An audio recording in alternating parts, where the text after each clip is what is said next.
Jacob Mundy, the Director of the Peace and Conflict Studies Program at Colgate University. Jacob, thank you so much indeed for your time. I understand you've written a book about the Western Sahara, and you actually blame the US government for the current tensions. Yeah, thank you. Great to be with you. Following Trump's recognition of Moroccan sovereignty over Western Sahara, we've seen a dramatic uptick in Morocco's diplomacy on this question. It's started diplomatic spats with Germany and Spain, and now with Algeria, which have all been an outcome of the Abraham Accords.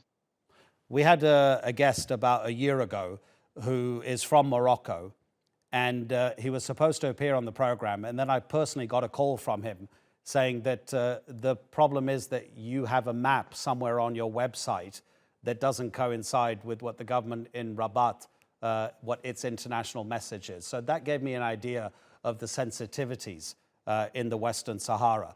But really, how serious is this? I mean, you know, we've got the closure of the airspace from Algeria. We've got Algeria breaking off what were already minimal diplomatic relations. We've got the land borders between the two neighbors closed since the early 1990s.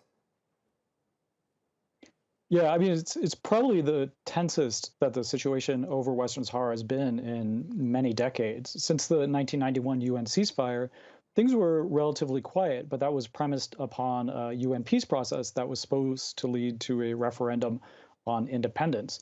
When Morocco and Algeria renormalized relations in 1988, that was also premised upon Morocco, in good faith, allowing a referendum on independence. But since Mohammed VI came to power in 1999, the Moroccan position has reverted to one of trying to delay the UN peace process while creating facts on the ground through infrastructures in the industries, particularly that were highlighted in the report, fisheries and phosphates.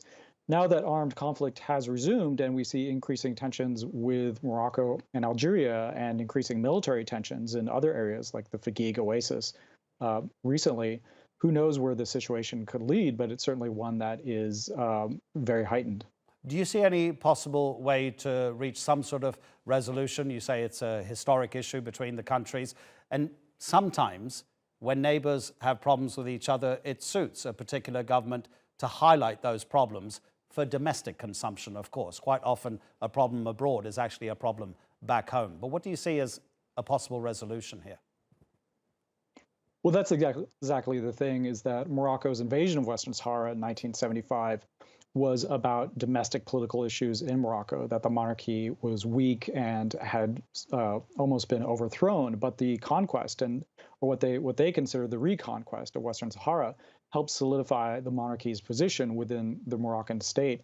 In Algeria, there has certainly been some strategic benefit to having Morocco somewhat hobbled by the sort of the contested status of Western Sahara and the continued existence of the nationalist movement. Now, going forward, the UN has a personal envoy of the Secretary General who could be announced very shortly to lead negotiations, Staffan de Mistura. For a while, Morocco had actually opposed his appointment, but it appears that Morocco is no longer in opposition. So we will have a UN mediator, but what little good he can do is remains to be seen. The role of the UN mediator for Western Sahara is just a graveyard of lost aspirations. Jacob, really appreciate your time. Thank you so much indeed. Jacob Mundy from the Peace and Conflict Studies Program at Colgate University.